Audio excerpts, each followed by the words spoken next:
ملګري دا خبر را لېږلی ما بیان کړی هغه درس کې وی الحمدلله داسې میسیج راووی الحمدلله یو شی مې د الله نه غوښتو 9 کاله بعد یې راکړو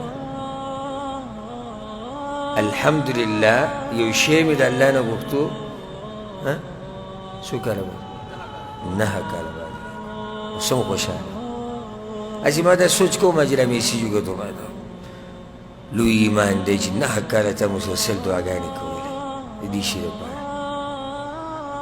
او دا هم نه اوس یاره دا 9 کاله خو ډېر و دا خو لیټ شو نه الحمدلله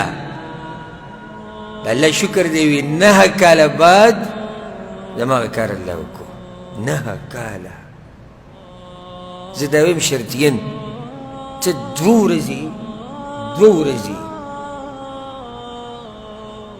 او په هره سجده کې د مانځه هره سجده کې نه کې یو سجده کې ځه یعنې د ورځې 15 پیرې ته د یو شي دپاره دعا وغواړه بیا به دې پته ولګي زما خو دې سره ایمان ډېر زیات شوی و چې کله ما د هغه ملګري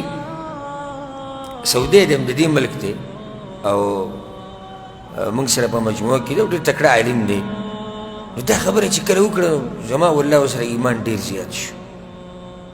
شو چې یعنې 9 کاله بعد او دی خوشحاله دی او 9 کاله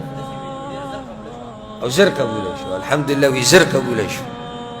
دغه شانه درس کې موږ دا خبره کړې نو یعنې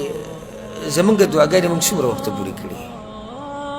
او څه وخته پورې م کړي ځه ما ته ووایه کم یو کس زه داسې وایم چې کم یو کس یوه میاشت مسلسل دعا کړې د یو شي مبارک نو ډېر په مشکله به پیدا شي څه مو خیال دی کم یو کس یوه میاشت روزانه یو دعا کړې ده او په هغې کې هغه آداب د دعا کم یو کس کړې ده ډېر په مشکله به پیدا شي